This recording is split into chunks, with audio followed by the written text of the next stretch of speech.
Voilà, frères et sœurs, comme je le disais, que tel que nous sommes là, nous sommes fondés, nous sommes bâtis sur un fondement. L'église de Jésus-Christ, frères et sœurs, c'est l'église de Jésus. Actuellement, nous assistons à un phénomène bizarre actuellement dans ma nation. Dieu peut vous établir berger dans une bergerie. Sachez que les troupeaux, c'est les troupeaux d'un chef. Les bergers travaillent pour les chefs. Mais les bergers de ma nation ont détourné les troupeaux. Nous sommes arrivés au temps de confusion spirituelle. Alors, l'église de Jésus-Christ est bâtie sur un fondement. L'église est bâtie sur les fondements de la parole de Dieu. C'est pour cela l'apôtre Paul dit, lisons encore ensemble, prenez vos Bibles. Nous sommes dans 1 Corinthiens, ouvrons tous nos Bibles. 1 Corinthiens chapitre 3, verset 10. Selon la grâce de Dieu qui m'a été donnée, j'ai posé le fondement comme un sage architecte. Et un autre, il dit, selon la grâce qui m'a été donnée, j'ai posé le fondement comme un sage architecte, et un autre battu dessus. Mais que chacun prenne garde à la manière dont il battu dessus. 11. Car personne ne peut poser un autre fondement que celui qui a été posé, à savoir Jésus-Christ. Hein? Donc l'église n'est pas bâtie sur les discours. L'église est bâtie sur Jésus. Donc comme je le disais autrefois, sur la révélation que Pierre a donnée sur le Christ. C'est ça le fondement. Mais nous sommes arrivés au temps de la prophétie de David, où le fondement est renversé. Le fondement apostolique posé par les apôtres est renversé. C'est catastrophique et c'est grave. Et la grande question a été posée.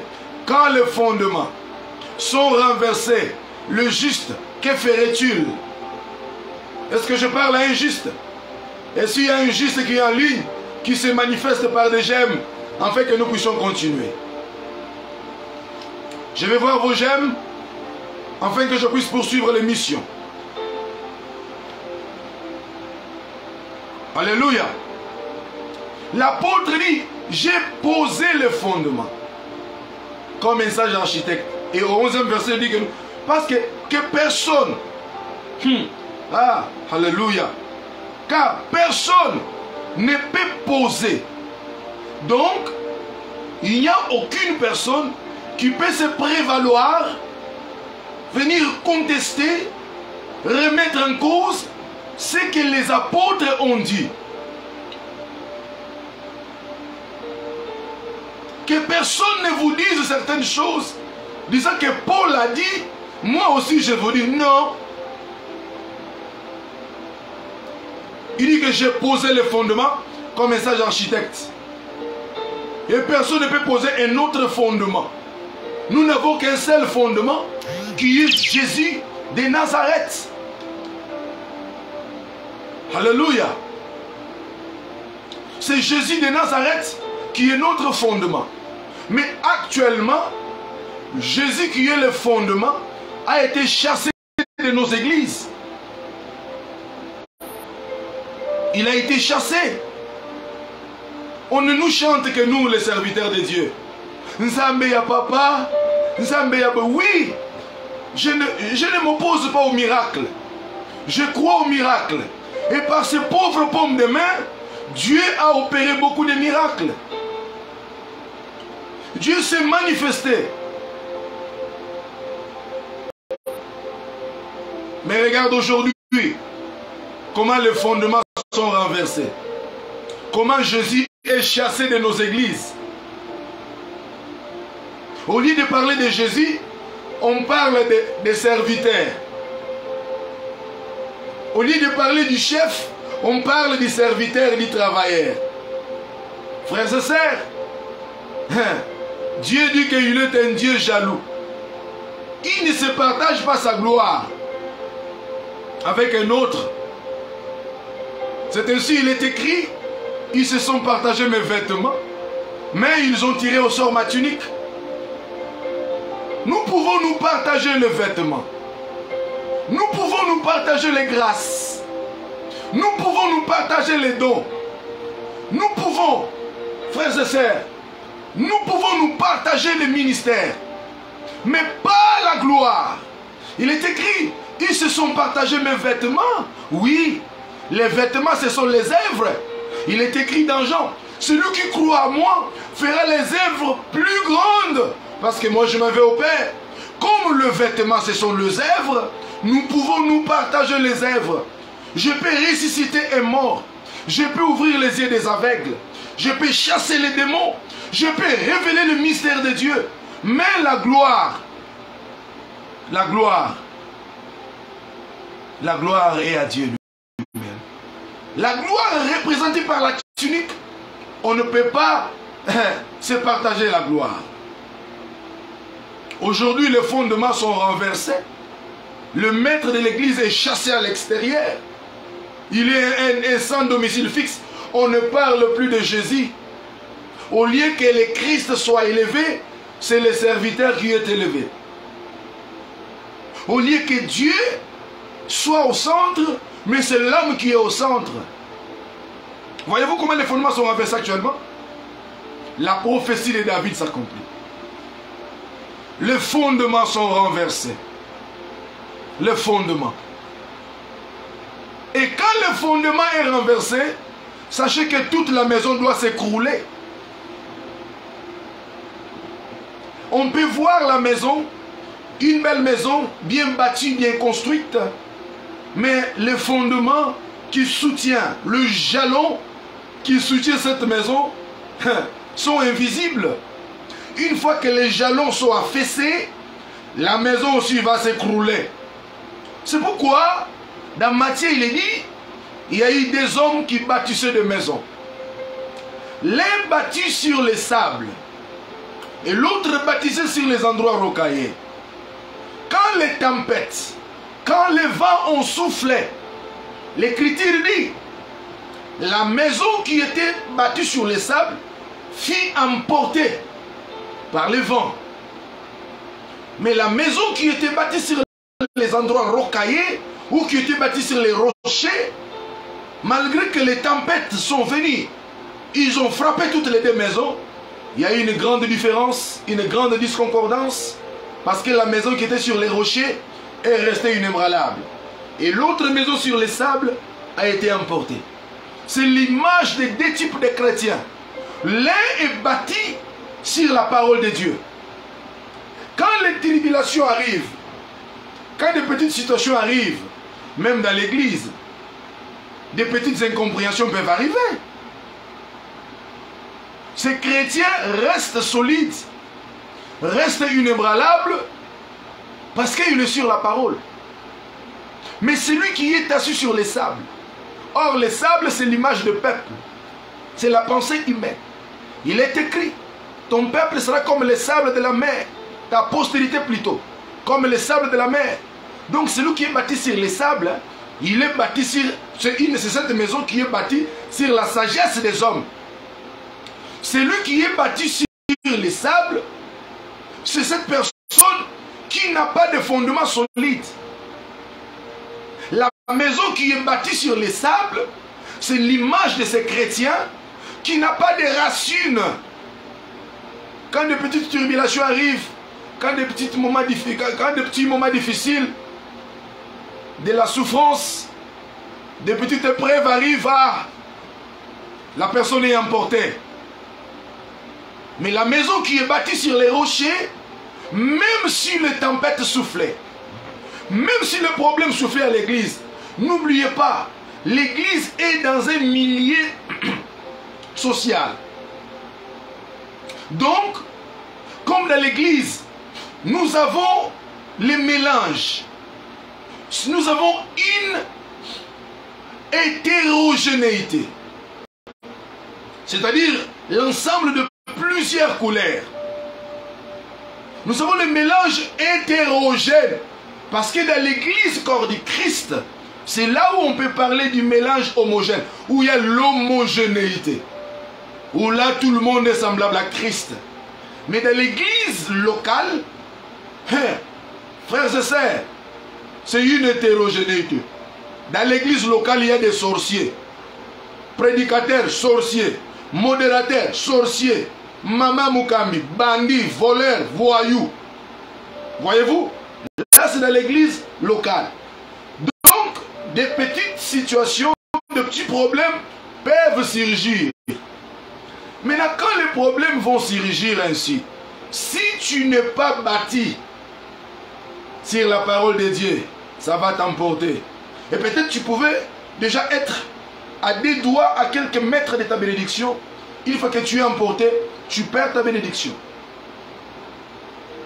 Voyez-vous? Donc l'église est bâtie sur les fondements apostoliques. Mais ce qui fait mal est qu'aujourd'hui, les fondements sont renversés. Retournons dans l'histoire. Dans 1 Roi, chapitre 18, verset 21, 29, 30 jusqu'à 32, on nous parle de l'histoire d'un grand prophète. Ce prophète s'appelait Élie. Les sceaux de son ministère, c'était le feu. Élie était un prophète tellement très compliqué, comme mon père l'a toujours dit. Les prophètes ont leur mode opératoire un peu bizarre. Il peut se lever et dire, si je suis homme de Dieu, que le feu descende et vous consume. Et le feu descend comme ça et consume le prophète de Baal. Et il est arrivé à ce temps où il y avait invasion de faux prophètes. Beaucoup de prophètes de Baal. Et Élie pensait qu'il était resté seul. Il dit, je suis resté seul. Et tous les prophètes sont allés fléchir les genoux devant Baal. Alors que Dieu avait d'autres calculs. En ces temps des prophètes Élie, l'autel de l'Éternel était renversé. Et n'oubliez pas que l'autel de l'Éternel avait 12 pierres. Les 12 pierres de l'autel de l'Éternel d'Israël représentent aussi les 12 tribus des fils de Jacob. Donc c'est Jacob, voilà. Les 12 pierres représentent les fondements de Jacob. Donc si on veut parler d'Israël, on voit les 12 princes. Maintenant, l'autel fut renversé. Et le peuple ne faisait que clocher des deux côtés. Élie se leva, il dit, mais jusqu'à quand clocherez-vous de deux côtés? Si Baal est Dieu, allez après Baal. Si l'Éternel est Dieu, allez après l'Éternel. Frères et sœurs, nous sommes au temps où les chrétiens de ce temps sont en train de faire comme le peuple de ce temps-là. Ils clochaient de deux côtés. Aujourd'hui, ils sont avec Dieu. Demain, ils sont dans la magie. Aujourd'hui, à l'église. Demain, dans la maison des féticheurs. Aujourd'hui, à l'église. Demain, ils sont dans des bars. Aujourd'hui, dans l'église. Demain, dans les musiques. Non. Vous clochez des deux côtés. Quel rapport y a-t-il entre les temples de Christ et Bélial? Quel rapport y a-t-il entre les ténèbres et la lumière? Aujourd'hui, tu es venu dans l'église.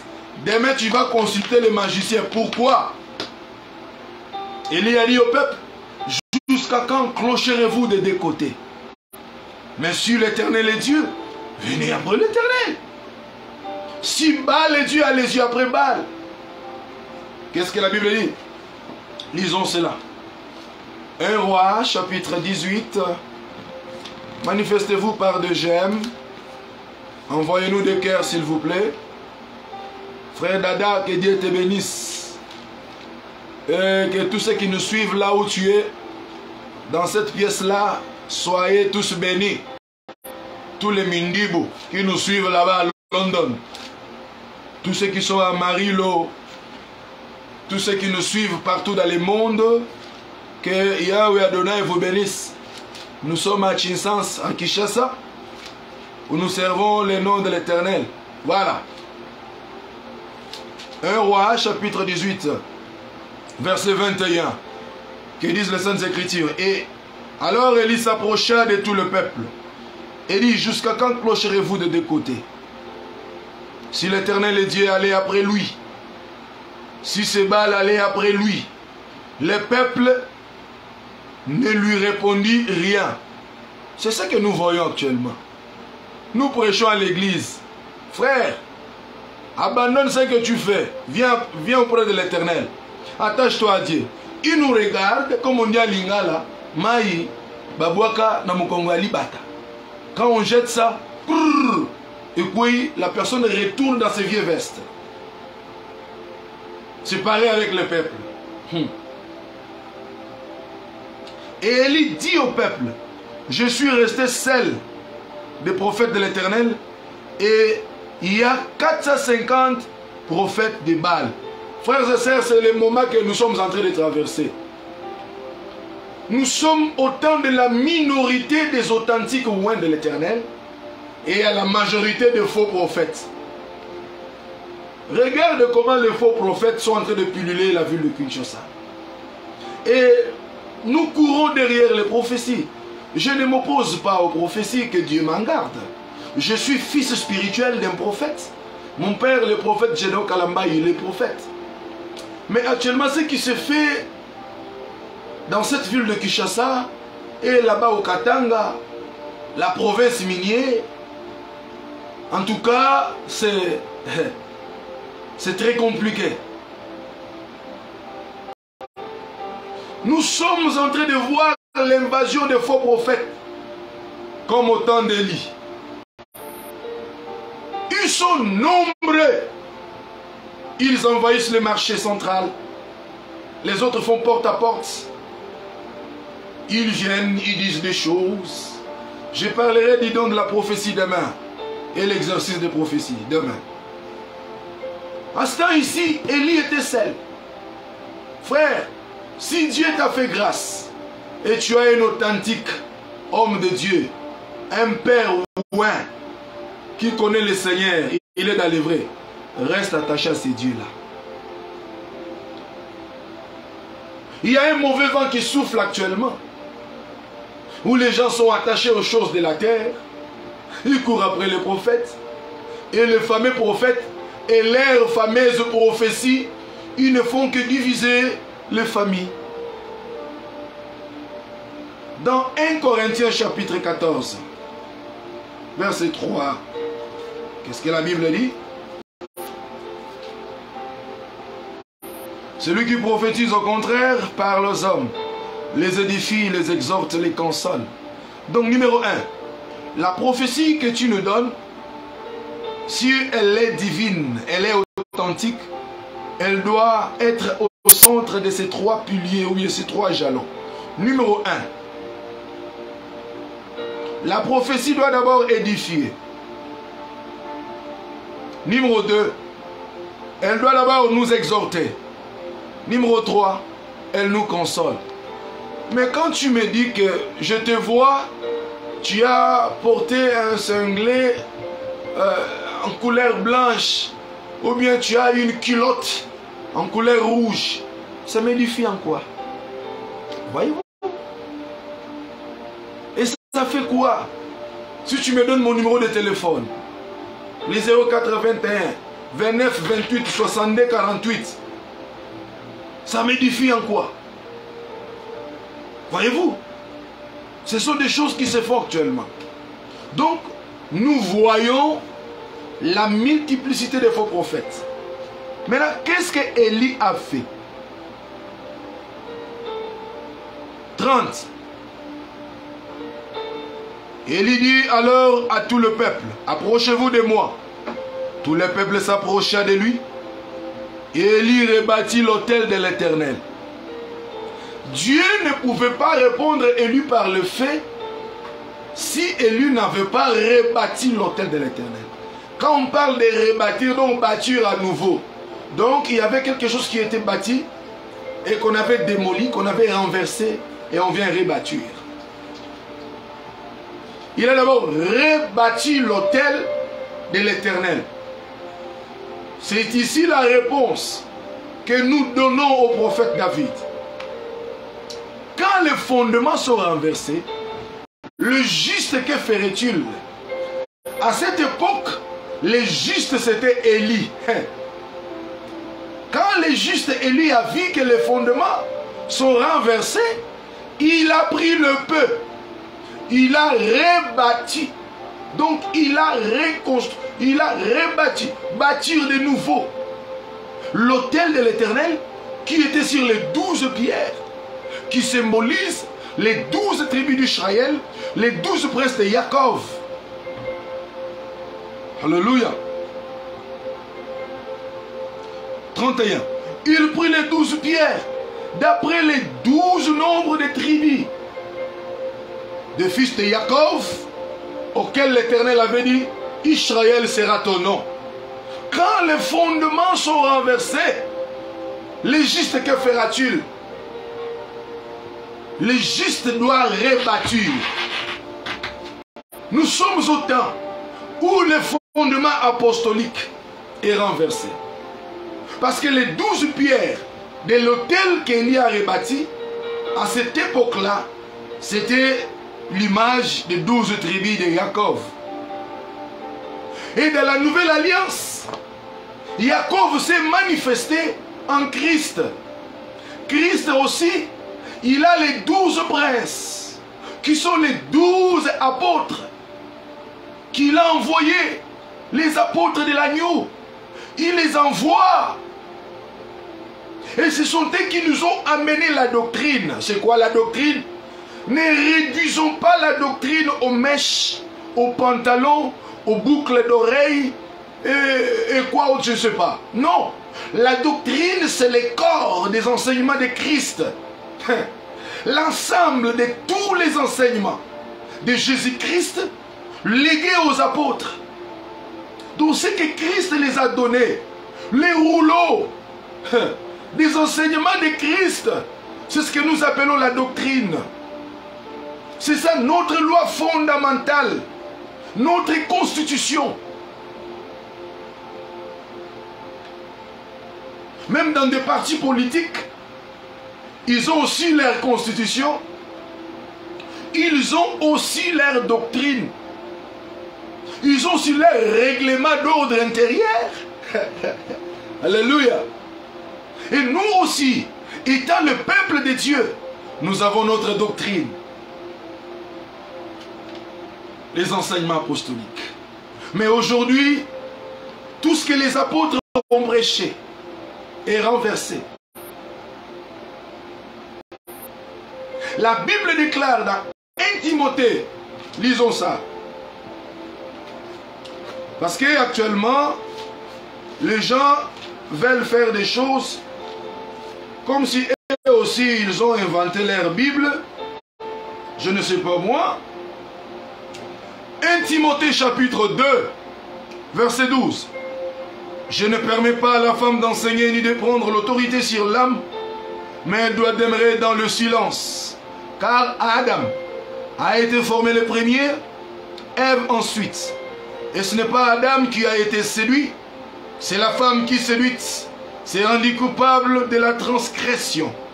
Elle sera néanmoins sauvée en devenant mère, si elle persévère avec modestie dans la foi, dans la charité et dans la sainteté. Frères et sœurs, l'apôtre Paul a écrit ça. L'épître au Timothée était comme des notes circulaires que l'apôtre envoyait à ses fils pasteurs dans la plupart des églises. Alors il a dit à Timothée, là je ne veux pas entendre qu'il y a une dame là-bas qui prêche.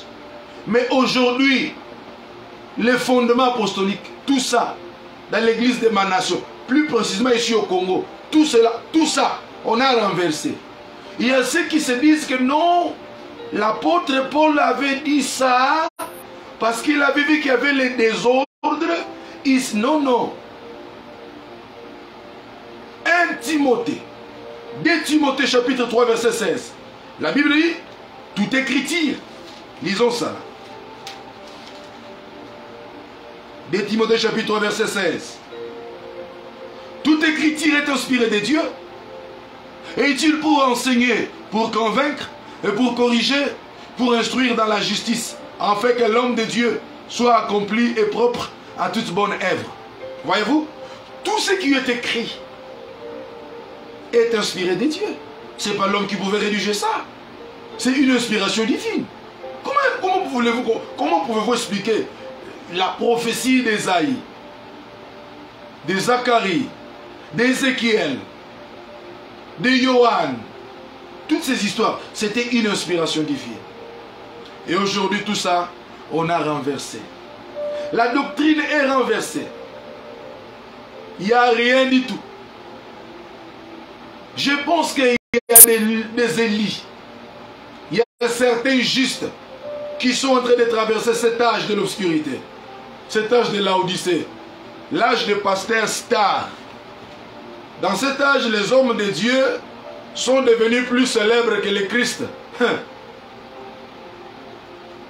Actuellement, dans nos églises, les pasteurs sont devenus célèbres. Ils confondent le végétariat avec l'élévation spirituelle. Ils s'habillent comme les musiciens païens. Ils parlent sans frein, alors qu'il est écrit que vos paroles soient assaisonnées du sel. Mais leurs paroles sont assaisonnées du piment. Vous sentez quelqu'un parler, vous posez la question, celui-ci est-il né de nouveau? Les fondements sont renversés. Retournons à la foi apostolique. Retournons à la foi apostolique. C'est pourquoi dans l'église on a établi premièrement les apôtres. C'est pas pour rien. Ils sont établis premièrement parce que ce sont eux qui posent les jalons de l'église. Ils ont la révélation de l'église. Élie a rebâti l'autel. On a amené les taureaux et Dieu a répondu par le feu. Pourquoi aujourd'hui Dieu ne répond plus par le feu de l'esprit dans nos églises? Regarde les miracles de Mankiona. Regarde comment on force les choses actuellement. Il n'y a plus rien. Les vrais miracles, les authentiques sont à compter au bout des doigts. Pourquoi? Dieu ne peut pas répondre avec le feu. Non, Dieu ne peut pas répondre par le feu aussi longtemps que l'autel n'est pas rebâti. Tu n'as pas bâti l'autel. L'autel est renversé dans ton église. Dans ta vie, mon frère, l'autel est renversé. Comment tu veux que Dieu réponde par le fait? Rétablis l'autel de l'Éternel. Prends le paix. Commence à rebâtir. Et tu ne dois bâtir nulle part. Ésaïe chapitre 58. Que disent les Saintes Écritures? Où est-ce que tu peux rebâtir? Voilà.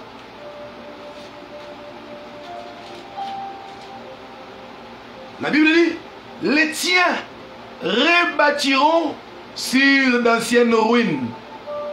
Tu relèveras des fondements antiques. On t'appellera réparateur des brèches. Alléluia. Donc ceux qui sont à toi doivent rebâtir sur les anciennes ruines. Donc la race des Élie, les gistes qui sont dans cette génération perverse, dans cette génération de l'immoralité, parce que Dieu a toujours réservé, Dieu a toujours une réserve, Dieu a toujours un reste. Au milieu de mauvaises personnes, au milieu de méchants, Dieu a toujours des témoins.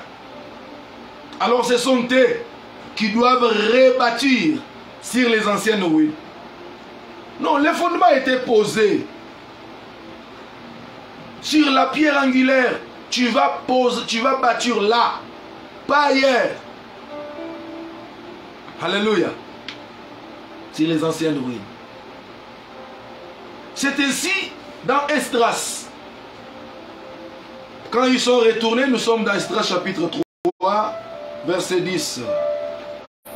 Esdras chapitre 3, verset 10. Esdras chapitre 3, verset 10. Acclamez le Seigneur. Esdras. Voilà.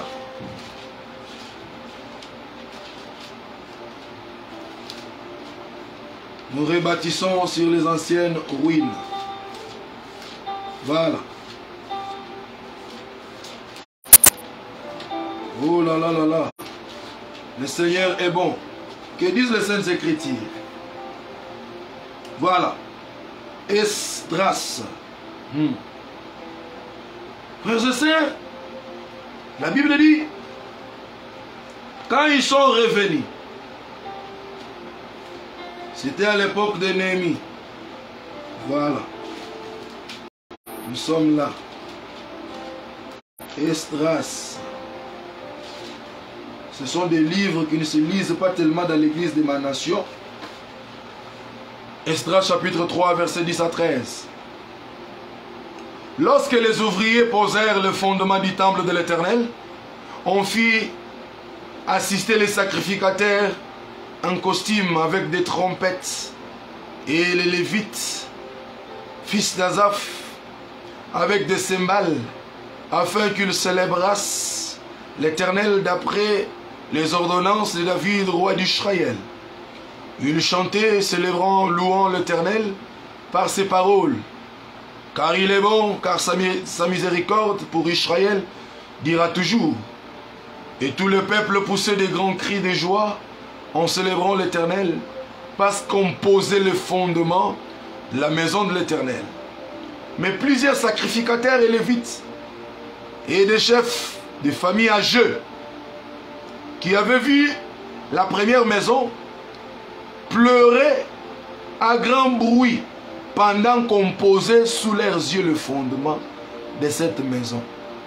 Beaucoup d'autres faisaient éclater leur joie par des cris, en sorte qu'on ne pouvait distinguer le bruit de cris et le bruit de pleurs parmi le peuple, car ce peuple poussait des grands cris.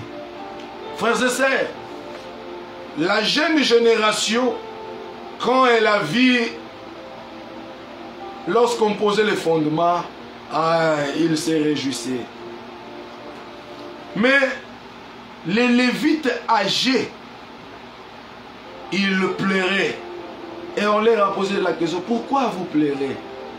Ils ont dit, vous êtes la jeune génération. Vous n'avez pas vu la gloire de cette première maison. Vous ne savez pas ce que nous avons vu. Aujourd'hui, la jeune génération réjouissent. Ils ont pris d'assaut le média, cherchant le vénétariat, pensant qu'ils sont devenus des vedettes, pensant tirer la gloire. Mais le vieux sacrificateur, qui ont vu l'histoire de l'église du Congo et ce qu'elle est devenue, ils pleurent. Mais la jeune génération, ils se contentent dans des costumes, dans des cravates, dans des 3 pièces. Mais les vieux pleurent parce qu'ils ont vu la gloire des lèvres dans cette nation.